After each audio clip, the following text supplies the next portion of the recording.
I'm Jonathan.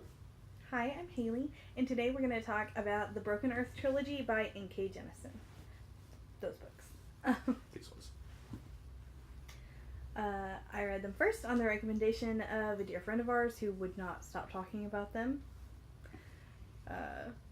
And then... They're full of a lot of twists and turns and just like shocking moments, and sitting next to Haley while she was reading them and being like, oh my god. Oh, sorry. Need to not do that. That is bad for a camera. But, and just being like, oh, you have to read this so I can tell you about the thing, and then you can be, like, scandalized, too, and, and also just the like, basic setting and premise of these books is really up my alley. So once she told me about them, I was like, okay, I have to read them. She finished the first one, and then I started reading, like, one book behind her. Yes.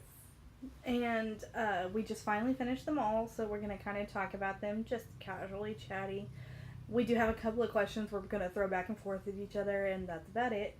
I gave all the books 5 stars on Goodreads. I love them all. I don't know what you're reading, so I haven't looked yet. And actually I'd have to check too. I'm pretty sure I gave them 5 stars as well. I tend not to worry too much about the actual star ratings and focus more on just trying to, write a good review of them. That's it. But I really enjoyed them. I thought they were fantastic. They were really just, emotional and harrowing at the same time, and the world building was really exceptional. And the big thing that I was worried about and I don't think this is a spoiler to say, but the big thing that I was worried about going into the book is that there are so many, like, big, unanswered questions going in, what is the ultimate reveal of this going to be? And while I won't discuss yet what any of that might be, because we're before the spoiler break, I was worried, is the payoff going to be as good as the questions? And I was pretty satisfied with the ultimate payoff, which is important to me. I think that's all very true. The only thing that I would say that I want to put in the, like, spoiler-free part of the video is that these books are really, really heavy, and I think that if you're thinking about reading them, you might want to know that there are a lot of... This is a borderline horror series, I would definitely, like... I wouldn't call it borderline horror. It's just horrifying. Yeah, it's horrifying. It's definitely horrifying, and I think that there are a couple of content notes that are really appropriate, but I don't want to put them in the video in case somebody doesn't want to be spoiled. So check in the doodly-doo, and I will put a list of things that I think would be, like, major needs there. And with that out of the way, I think we can safely get to the spoilery part of the review, which is really why we're here, because we have to talk about these books, because they are really great and interesting and have a lot of things to talk about. Of course, it's spoilery, but it's not that spoilery, so don't be afraid. We're gonna try and avoid, like, revealing the ultimate mystery of the books and things like that. We want you to read it, so. Yes. So.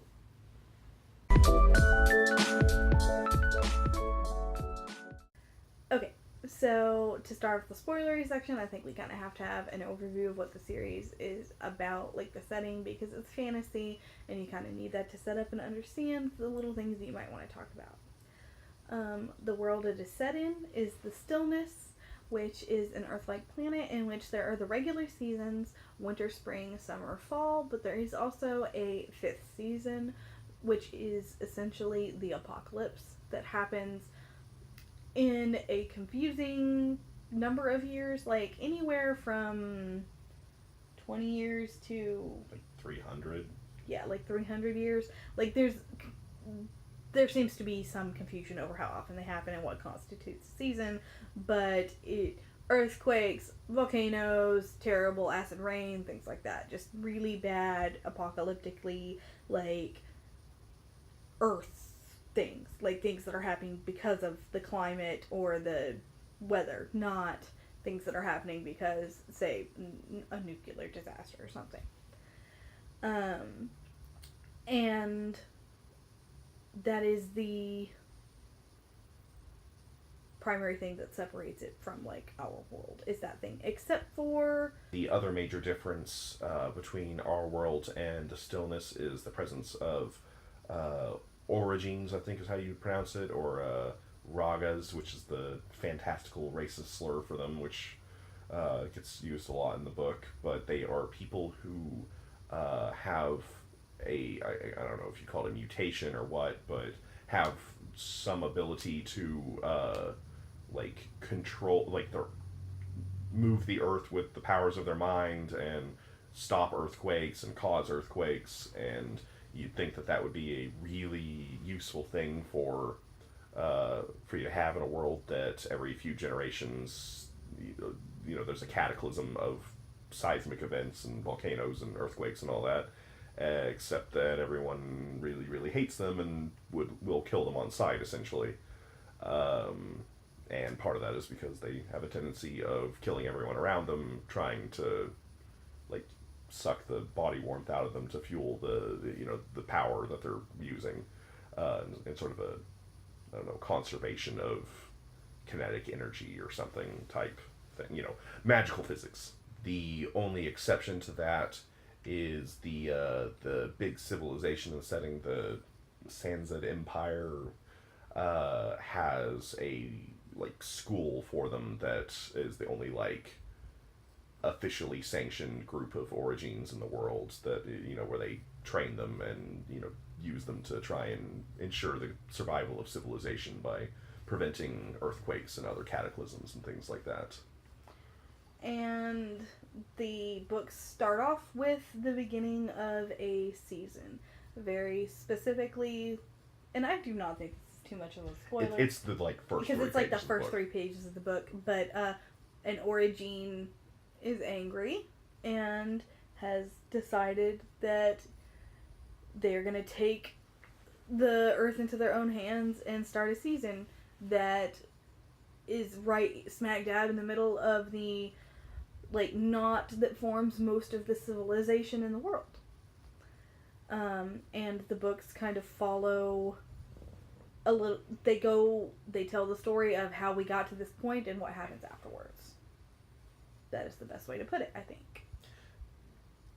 Yeah, the first book definitely had a really interesting thing of, like, multiple viewpoints illustrating the world. I definitely liked that.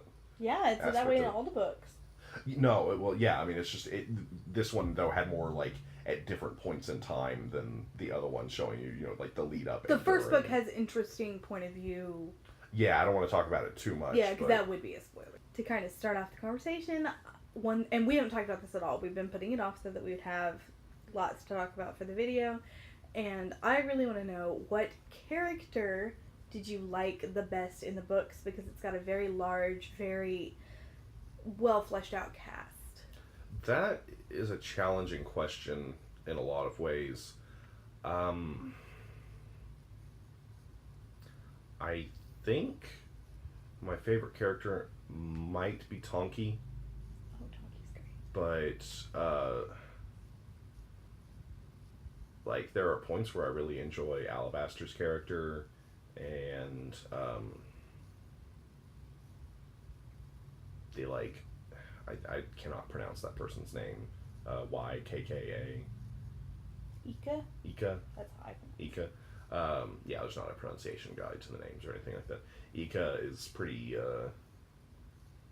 high up there as well. I honestly, there weren't a lot of characters that I was just like, I dislike this, like, that I was just, like, bored when the sections they were in, or that I just wish they had less screen time or anything like that. I think I'll go with Ika, just because that was sort of my first instinct, but I shied away from it because I couldn't figure out how to pronounce the name. Yeah, and she's an interesting character because, like, you really don't get a lot of her backstory. It's sort of a mystery. Yeah. But, like, you get a lot of her interactions with people, and that's very, like, powerful because she's a leader in a community that really shouldn't exist. Yeah, Right. It was just, I mean, and definitely... Talk about underground. And definitely just one of the, like, I'm a sucker for this sort of thing, about as close as you get to a just positive force in this setting, where I'm, as in someone who is just actively trying to make things better and has any ability to actually do so. And is not trying to be, like, destructive to do it. Like, it's just trying their best to, like, is a genuinely constructive person. And their idea, not that I have any problem with this necessarily, but that, that their whole thing is not just, I'm making the world better by, like, killing all evil or something like that, or, break the world. Which is significant to the... Yeah, that's very significant. I think that, personally, my favorite character has to be Alabaster. Like, it has to be. Yeah.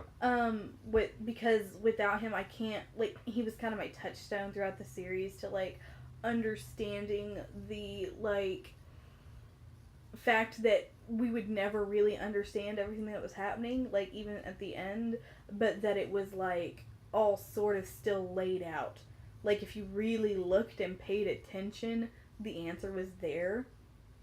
Like, he was always trying to tell you what was happening. But it wasn't all just perfectly spelled out. And yeah. I actually, that was one of the things that I really liked about the books, was that the world building was really rich, and I don't feel like it really depended on that, they're hinting at details that don't actually exist anywhere, but at the same time, it didn't do that thing that a lot of books do, where it's just like, you hit a certain point in the book where everything has been, like, neatly packaged, and you have the entirety of the world. Like, all the detail that the author came up with and all that. Yes, that's definitely true. And I do sort of have to have a secondary character mention, but they are very, like, supporting character. They are not one of the, like, main characters. But I have to mention that I loved Inan in the first book. Yes. And I really, like, I think that character deserves a lot of, like, recognition, despite the fact that they were, like, No, I understand. They were not one of the main characters. They were supporting cast. That definitely, I thought of Inan. He wasn't going to be my favorite character, but if we were doing a, like, top 3 or something like that, I'd be hard-pressed not to put him in the list. But a big part of that is because it's the only part of the book where I actually feel like I get an idea what life is like when things are not in crisis. Like, he is the idea of a person, like, what a person might be if they were not only shaped by these terrible worldwide events, basically. And the Sanzed. And the Sanzed, but that's not even what I was talking about. Yeah. Yeah. Just the, like, general, like, state of crisis is what I mean. Mm-hmm. Like, he feels more like a person in some ways. Like, nobody's dehumanized or anything, but it's hard to... He felt like someone who hadn't grown up in an environment where everyone is literally waiting for and preparing for the world to end, and it's just like... Yeah, he's not, like, a prepper. Like, that's not his main identity. Which I really liked, and I think I needed in contrast to the other characters. Mm-hmm.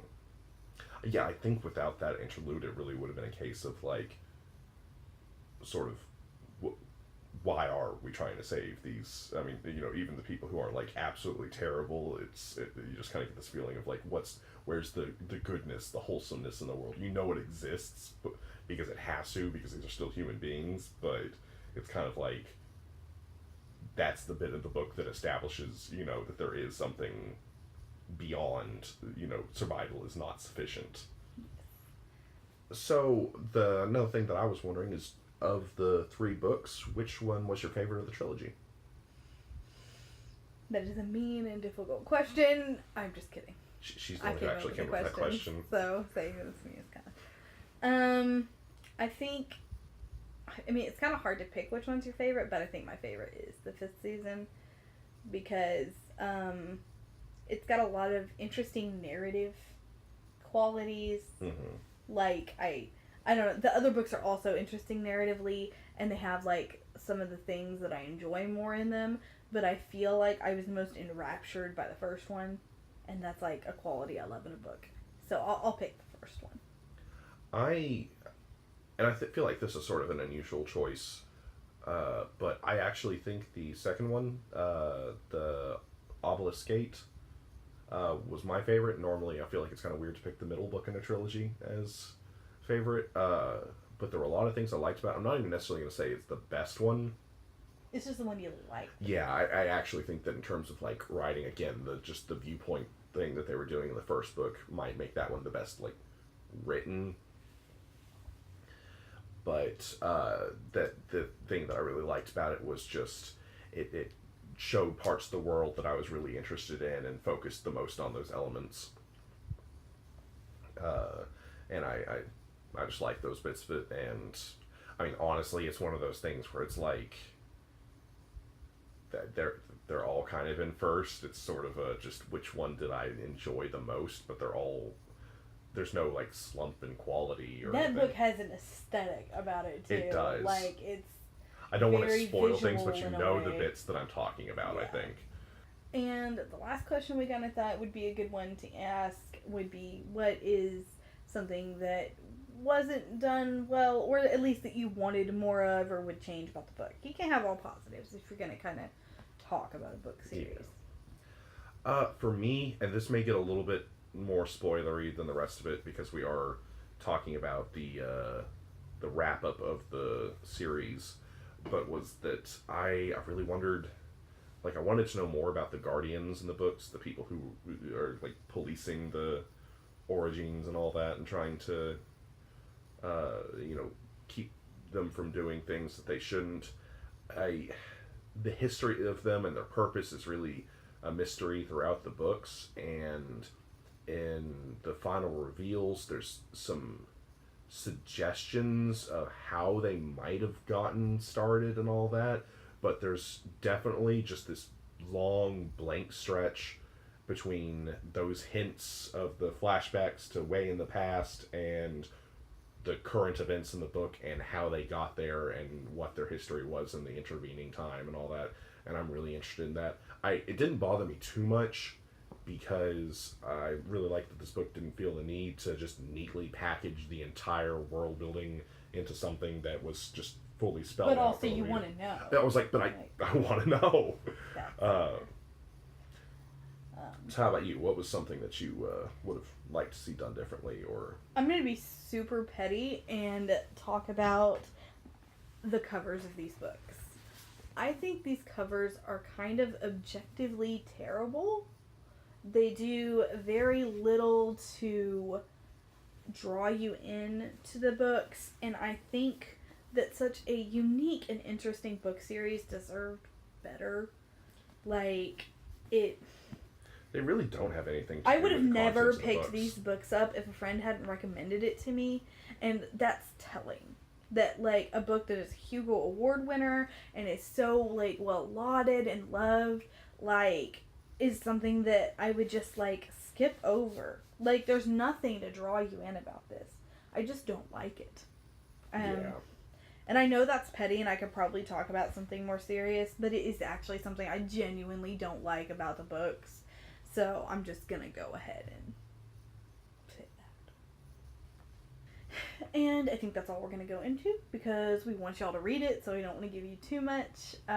These books are great. They've got a diverse cast. The author is amazing, and you will never have read a book quite like this before. But if you like fantasy or even honestly sci-fi, because I think they kind of tread a barrier between the two, I think that you will like these books, and I wish that you would give it a try and then come talk to us about it. So, I mean, if you like the video, give it a like. We would definitely love to hear from you guys. If you've read the books and you want to let us know what your favorite character was, or what you think the best book in the series was, or what you think could have been better in it, we would love to hear it and talk with you guys about it. So leave us a comment and subscribe to keep seeing our videos, and we'll see you next time.